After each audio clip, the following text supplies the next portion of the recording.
Hello, welcome to the afikra podcast. My name is Mike Imhanda. Today we have a special episode in collaboration with Manarat Al Saadiyat in Abu Dhabi, related to their conference Mass MASH Arab Animation from Japan to the Arab World.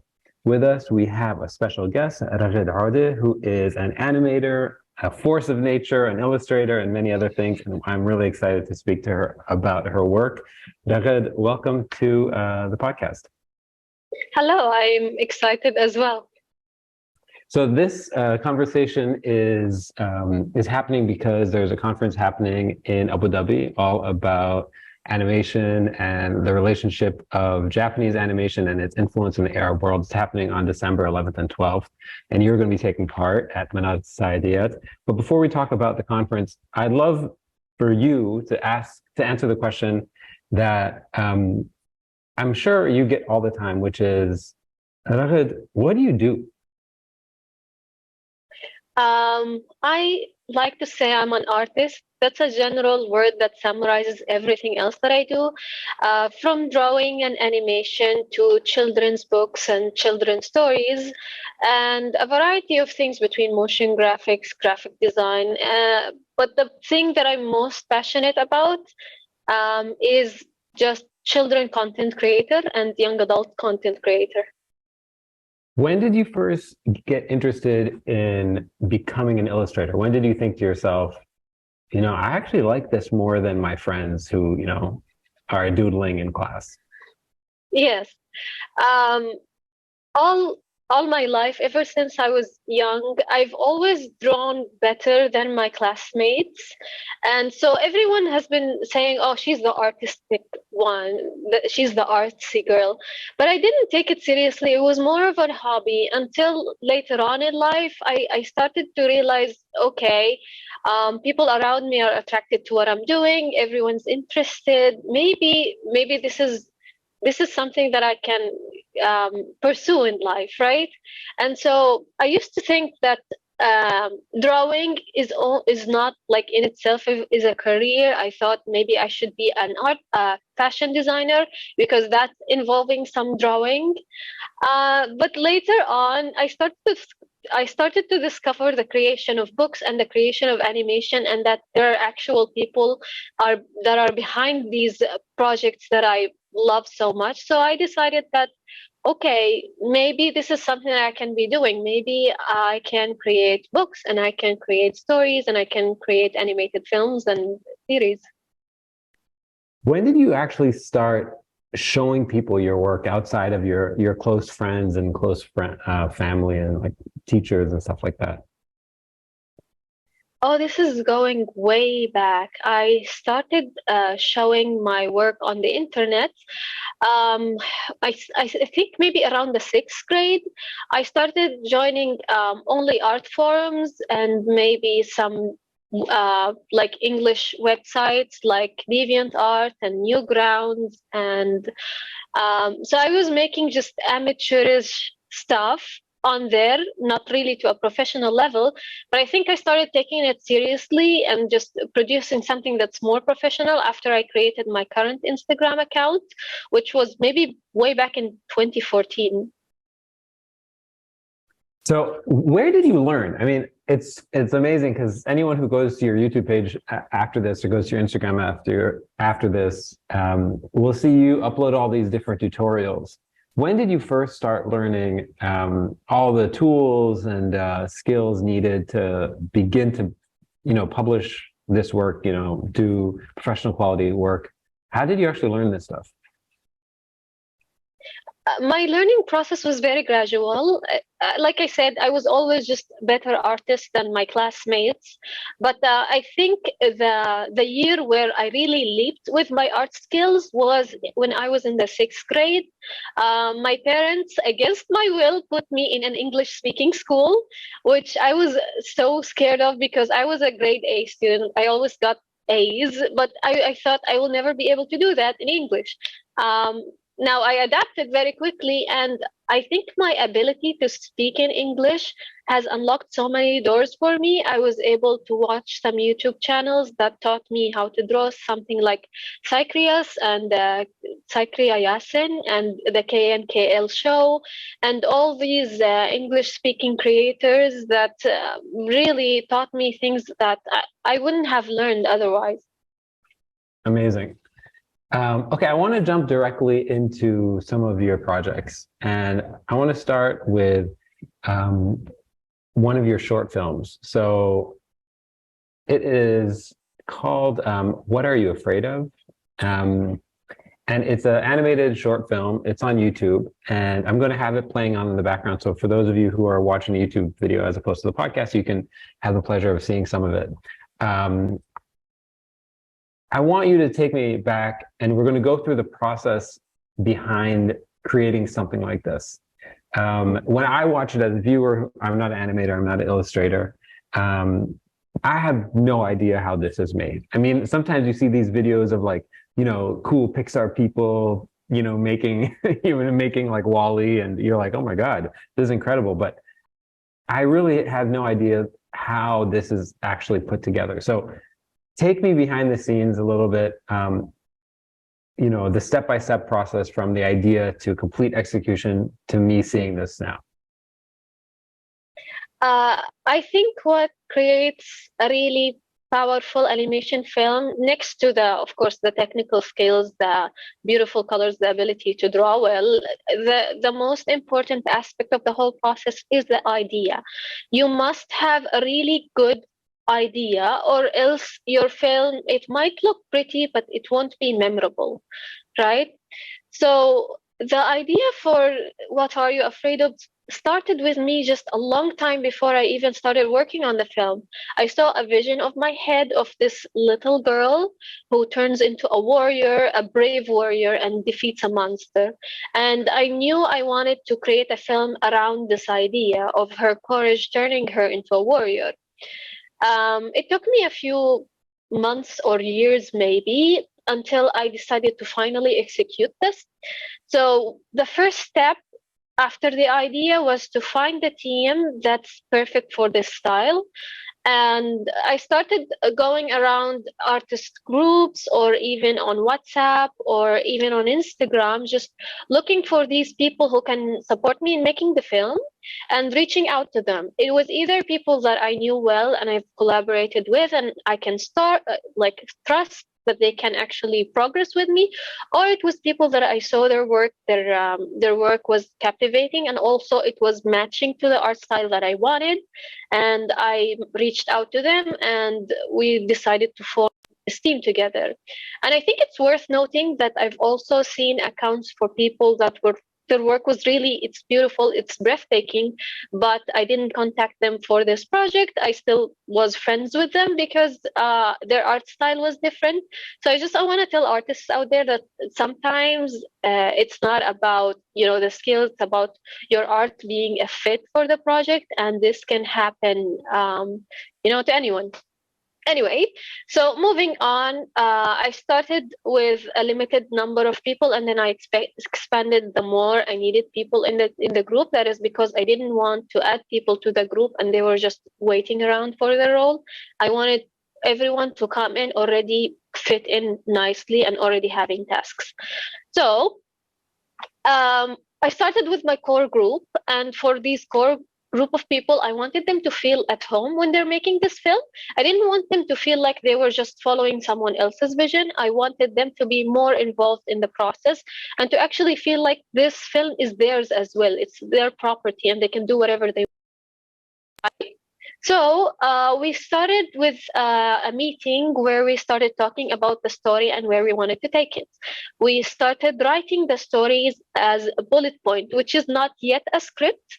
It's a summary of the story in bullet point format, which allows you to just see the skeleton of the story without getting lost in the detail. A script like this contains details like what the character is feeling, how the character is moving, she's stuttering, she's walking, she's confident, she's scared.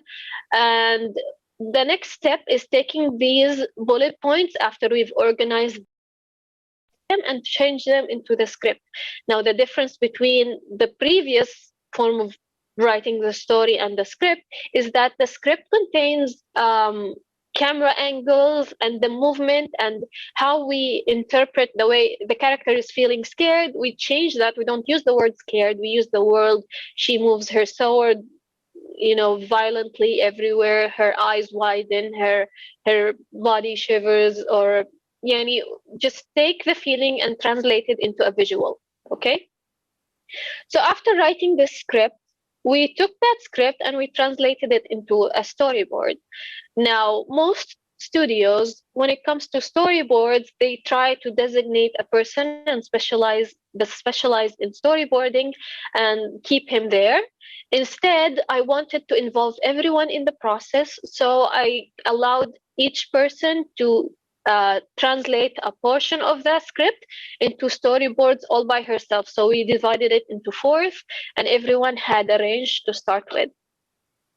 So doing this allowed me to explore the way each artist thinks and the visual that happens inside her head, which allows me to communicate better with her.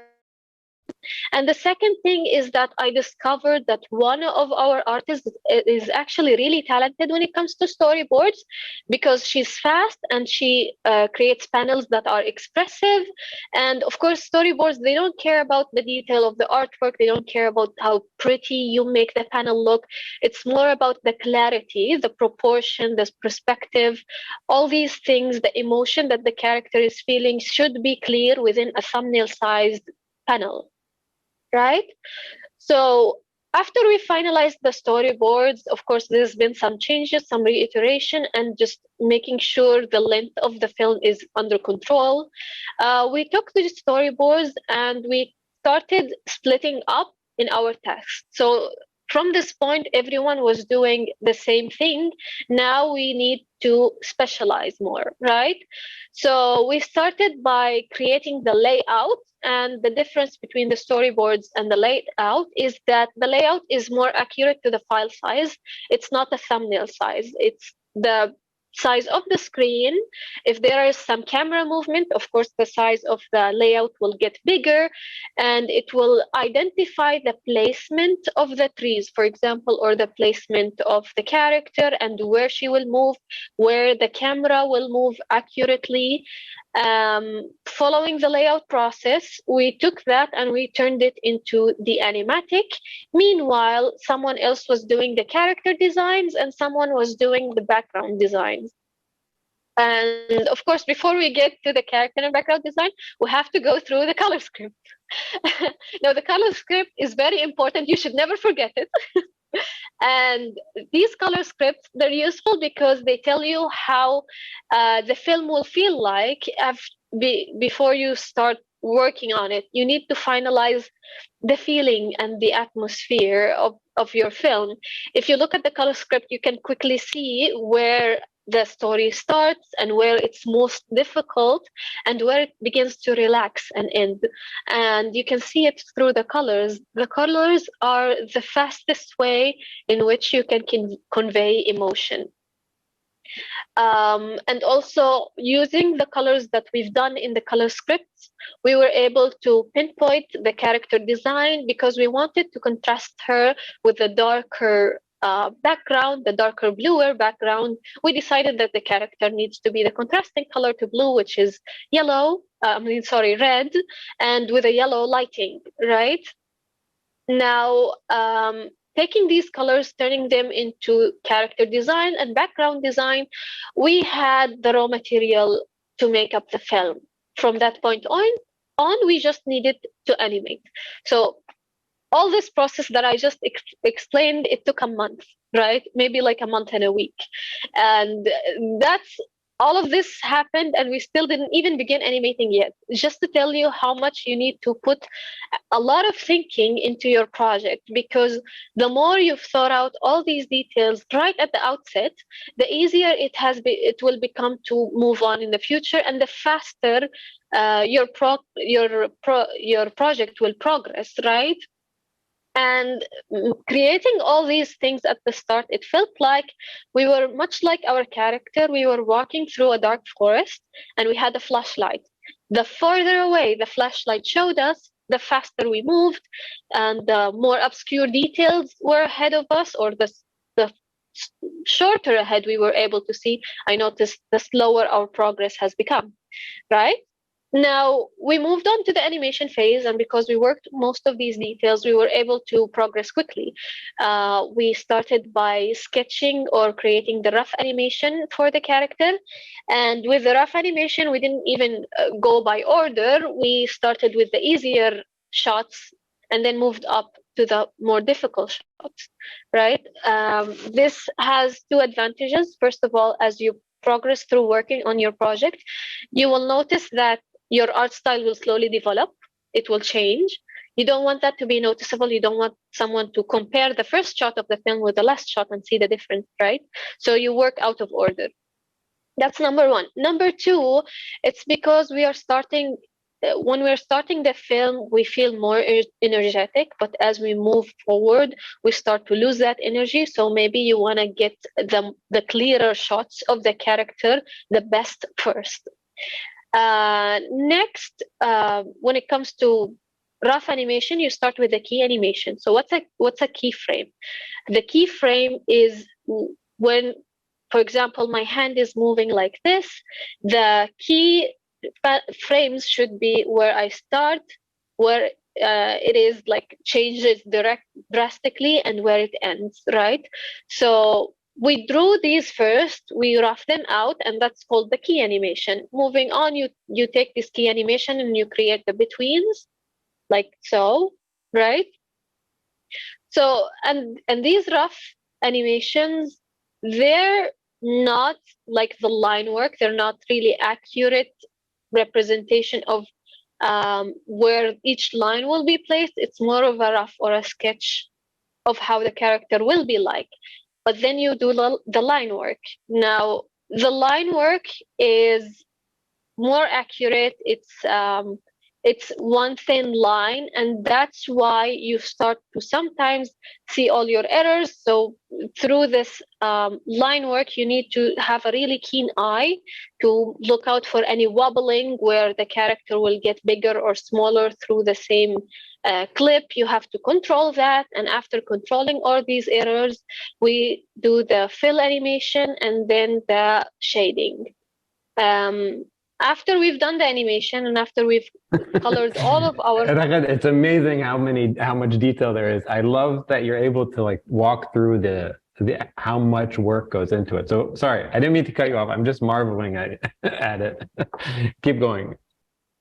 Okay, so just yeah, we've finished animating, and then we just compile everything into one video. We do the audio effects and the audio, the music, which was outsourced by Dario. Thank you so much, Dario. Amazing. So okay, so you finished the whole thing. I'm still beside myself at how many steps there are. So I love that you went through it detail by detail. But so you finished the whole thing, okay? And then it gets published. Where do you, I mean, you publish it on YouTube, but are you making these for yourself, or are you making them in your mind? Are you like, oh, I can't wait for my friends to see them, or I can't wait for some stranger, some other Raghad somewhere else to see them. I can't wait for my animators to see it. I can't wait for my parents to see it. Like, who are you making these for? I wanted to first compete in film competitions or film festivals. So for the first year, we've just been sending our film to film festivals. But later on, I do truly want as many eyes as possible to see our work and get to know us. And hopefully, this film is only a beginning. It's a beginning to our animation studio, Sadeem Animation. And after this film, maybe you guys will be attracted to see more of our work in the future. Amazing. Okay, I want to switch gears slightly away from animation and into the world of, I mean, comics and cartoons. That maybe is the right way. I'm going to have you correct my my vocabulary. So, on the screen we have Webtoons, and we have your Webtoon and some of the different projects that you have. So before you explain some of the projects, what is a webtoon? A webtoon is basically comics just on the internet. And the difference between a webtoon and a comic is that comics are they're pages, right? They are rectangular shape. You flip through them like this. But webtoons is more of a long image that you have to scroll through, right? And the cool thing about webtoons is that any artist can make their own series. There is no entry barrier. There is no pitching to publishers or whatnot. You can just directly from author to audience. And that's the pretty thing about it.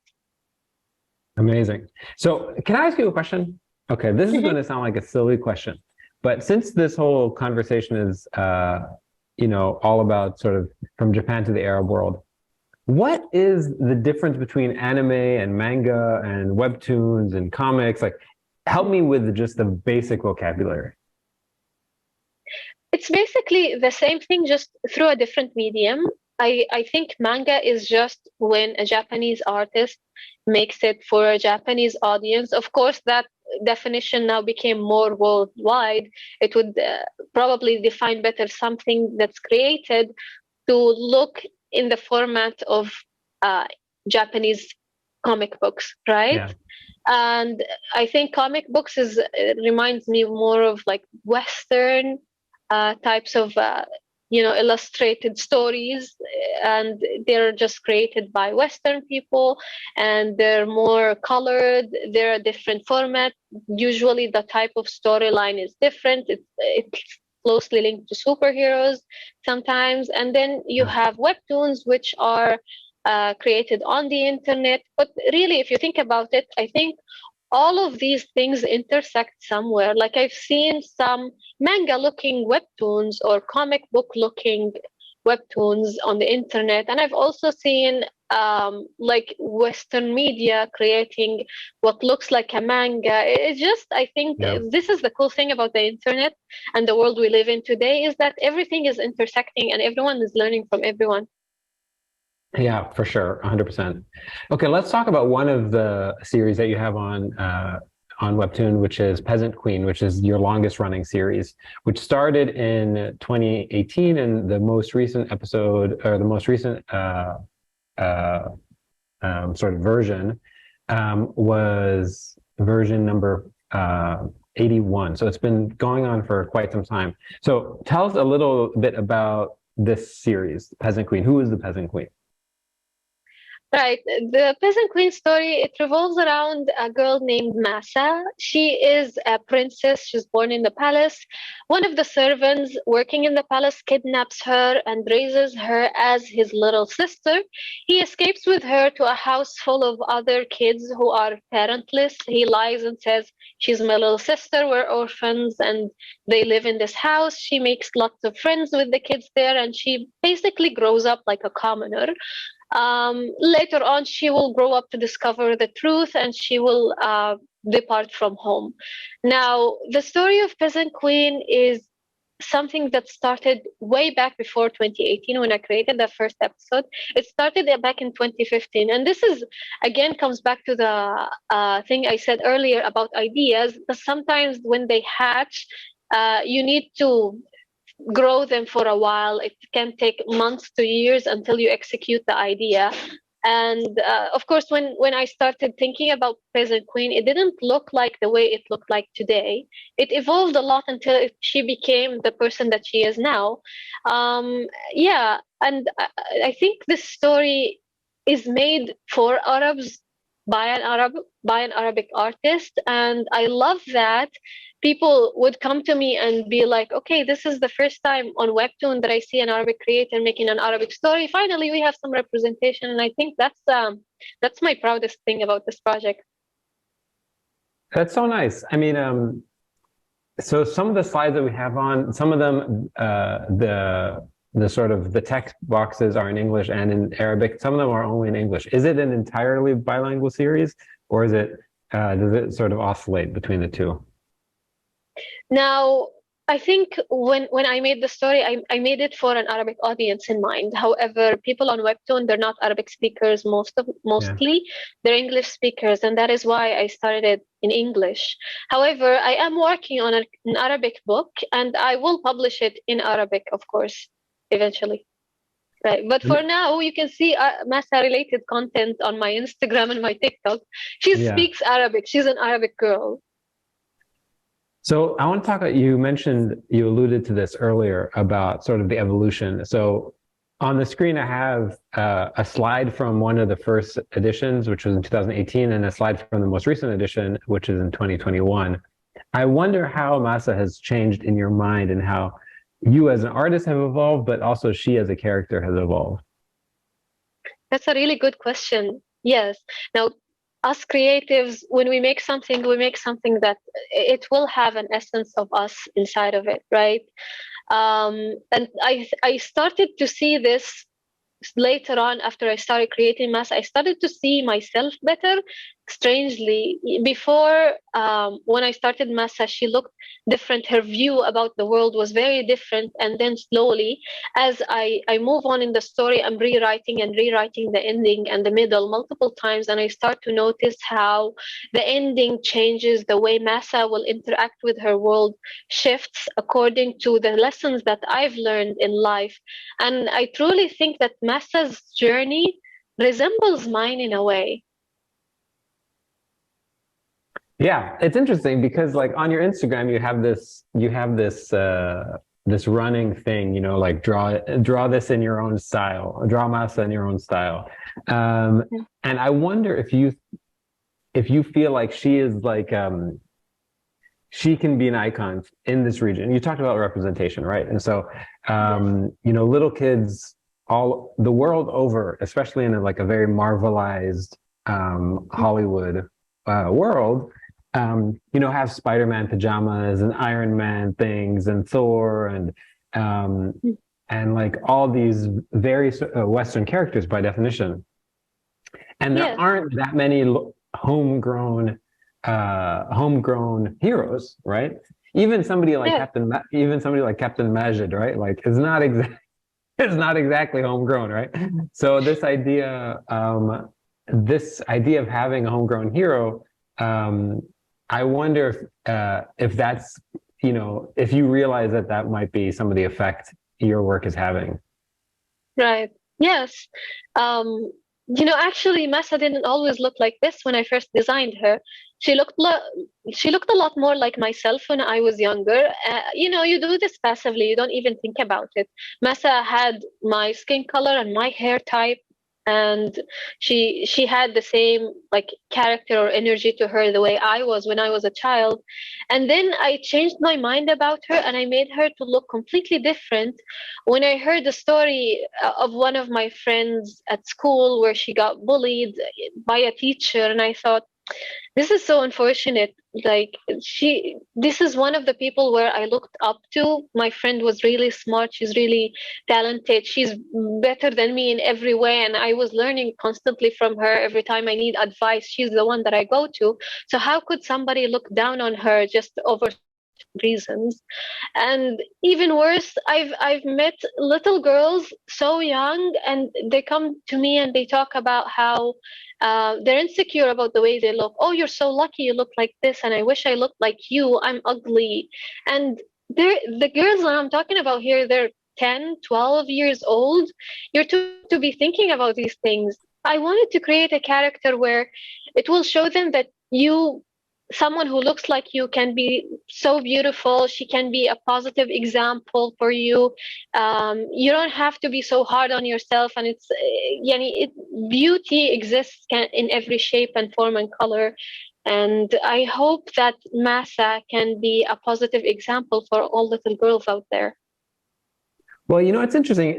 Because the what are you afraid of main character also has similar things. Like here, I'll pull up the character design stuff, right? So she has this like small little, I mean, the main character as a little girl is goes through this transformation in the story, right? And I Mhm. feel like that's the transformation that you're describing, right? Which is, you know, we all have this superhero type character inside of us, and Mm. we need to tap into it. Right, exactly. I think she goes through a transformation, and I think Masa also goes through the same transformation because I want to show you start. It doesn't matter where you start. It's about you having the attitude and the strength to improve yourself, and of course, your exterior will match your interior. In the end, you will have if you have the courage, if you have the strength, you can grow bigger and better. Yeah.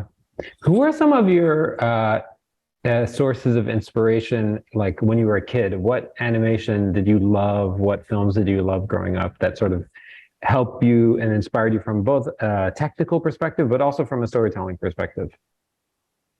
I was very fascinated in Ghibli films, especially Howl's Moving Castle. I love about Hayato Miyazaki's work that he shows lots of imagination and lots of just out of this world experience, but it's still connected to his own identity and his own culture. Yani, you watch the film, you can see the type of person that makes it.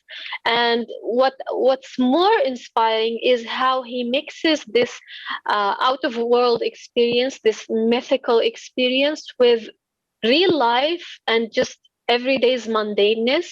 The way he shows something that we see every day, like nature or food or cooking, he shows it in a way that's so interesting and so captivating that you can't skip. Even though we live in a world where everyone is trying to move on faster, everyone's skipping to the next video. If they're bored for even 1 second, they will skip through. You can't slow down your work. Hayato Miyazaki still takes time to show you something that's pretty. It's not fast, it's calm, and it's just relaxing. I think that's what's missing these days, and that's what I wanna learn from him. Yeah. In the region, are there, you know, we were talking about you didn't think that this could be a career, but Right. locally, were there, and you know, was there any sort of um, source of inspiration locally, like what you thought Arab cartoons or comics or animation could look like? Were there any sources of inspiration or guidance there? There is, but very little. Sadly, I think animation is still new in this area. It's still just, say, a toddler, right? And Yeah. it's slowly growing. If you get in early, you will start to see how it will evolve. But when I was younger, I always thought, oh, I have to go to Japan to learn animation. I have to go to a Japanese university and study as a specialized university graduate animator. I had to work at a Japanese studio, famous studio, big foundation. But that's not necessarily the case. The cool thing about animation and art is that you can get in by just making your own things, right? So I started just making stuff in the region. And I didn't get to study animation in university, but I started to meet lots of talented other people in university that also are fascinated in the same talents that I was. And then later on the internet, I started seeing Cartoon Network Academy, and I started seeing 2454 starting to grow up. And I was thinking, okay, this is growing. Maybe I have a chance to be an animator in this area. It's still young. There are still just foundation based projects. There are still a few studios. If you want to be an animator, you will likely start more independently before you grow. But I have faith that inshallah in the future we will have a structured industry for animation and just entertainment media in general here in the Middle East. Yeah, I hope so. Okay, I have on the screen a screenshot from one of your YouTube videos where you do these tutorials. Walk me through why you're doing this, because I think I know why, but explain to me why you go out of your way to upload Mhm. Photoshop and animation tutorials in Arabic. I think it's fair because I feel like I was God given this knowledge, I think I need to be responsible with it and take it and give it to other people likewise. Because, like I said in the start, I couldn't have learned everything that I know now had I not learned English early on. But not many people are as advantaged as I was. So my channel is all about taking this knowledge that's way high up in the bookshelf of knowledge, just taking it and placing it a little bit lower in the bookshelf, just allowing more and more people to reach in and take this knowledge.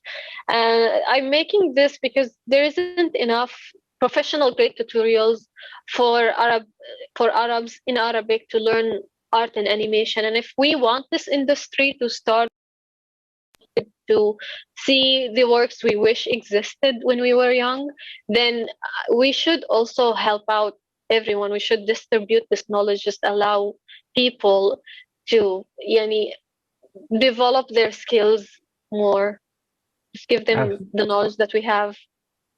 Yeah, absolutely. I mean, looking at it now, have you seen a sort of a community begin to grow? I mean, in the comment section, are you seeing other Arab animators in all across North Africa and across the Levant and the Gulf who are looking at your things and responding, and then they're creating their own channels?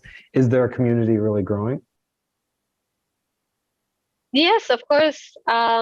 Shout out to Mary Core, for example. She's helped me draw Masa. She is also the voice actress, and she makes her own horror films, actually horror video games. And there's Mind Academy, who also creates an interesting story about Khalifa, an Arabic superhero. So definitely, because we share the same interests, we also find ourselves in the same places and we meet and make friends. Definitely. And of course, a proof that this community is growing is that whenever there is an event or something that pertains to our interest, you will see this knowledge of this event distributed quickly amongst everyone. If one or two people know it, then suddenly 100 more people will know it.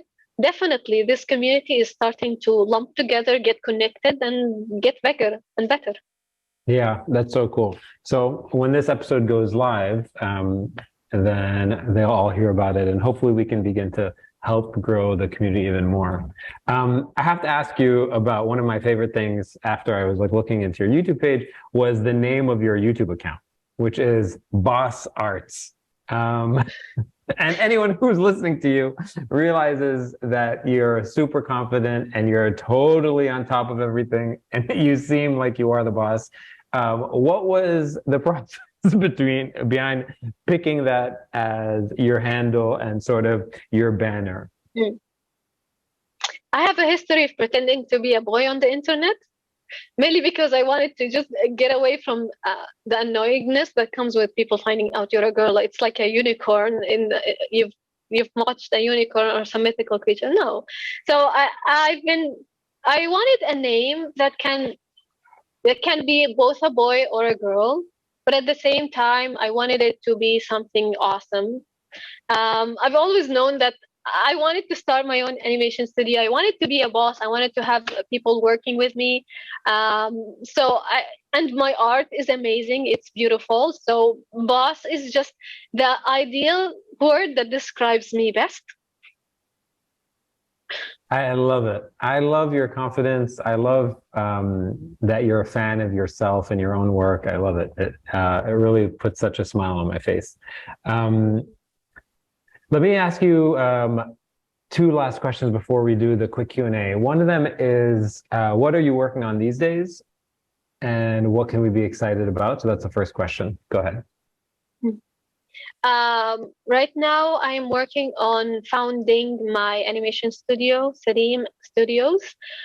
We are working on currently just screen or cutscenes for some video games, in addition to children books. But more importantly, I am currently working on the Arabic version of Masa, and that will be published as a book. And you should find something about us, inshallah, by next year. I am also working on some other side projects that will hopefully help other people learn more about animation and art. And yeah. So cool. The last question I want to ask you is, what are you excited about in terms of the conference, going to the conference this week, December 11th and 12th in Abu Dhabi? I'm mostly excited to meet all the other artists there and especially my friends. But I look forward to meeting more people who are in the field. I want to get to know other artists, animators, directors, voice actors. That sounds exciting because I feel like the more we get to know each other, the more we lump together. Maybe that's fuel for the next creative project. Yeah, absolutely. Okay, let's do the quick Q&A. These rapid fire questions, and then we will sign off. So the first question is, what are you reading or watching these days? I'm actually watching Spy Family, which is the cutest anime you've ever watched. It's also involving a young male main character. Maybe that's just my type of media. And I am reading Blue Ocean Strategy. Amazing. That's your boss side. Yep.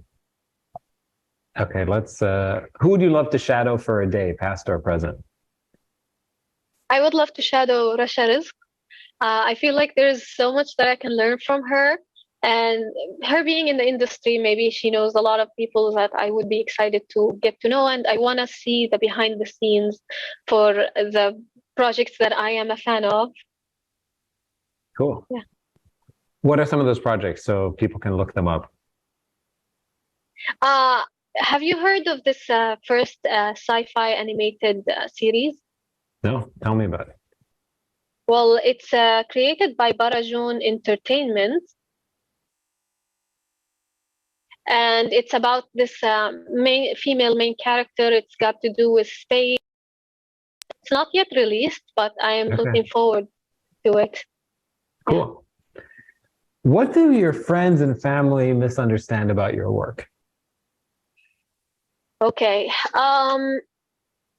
There used to be a lot of misunderstanding around the point whether it's a feasible career path or not, especially my parents. They were worried about me drawing too much, not even studying, which was a valid point in the past.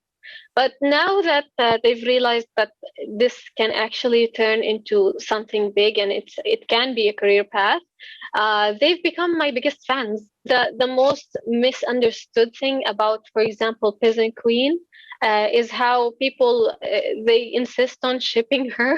This is something so silly, but they insist on shipping her with someone all throughout the story. Every time there is a male character that's next to her who becomes prominent in the story, they start the shipping, and I'm like, people, you're missing the point. The point is not her ending up with someone, and maybe we need to forget about the main character always having to end up with somebody. Maybe it's more about that character's own growth and forget about her helping someone to become themselves. Each person should help themselves become themselves and become their own identity rather than relying on somebody else to save them, for example. Isn't that more realistic? Yeah. And then lastly is, whose work sort of gives you a constant source of inspiration? Definitely Hayao Miyazaki still. His films are so timeless. I haven't been able to replace Ghibli films with someone else's work. I do take some inspiration from Disney, but maybe that's more in terms of their art style and their color choices. But really, when it comes to storytelling and developing characters, I'm admiring Ghibli a lot. Amazing. So if anyone's interested in looking you up, it's easy to find you online on Instagram, on YouTube. You can just look for Raghad Arts, so RAGHAD.ARTS. Raghad, thanks so much for joining us. It was really, really a pleasure speaking.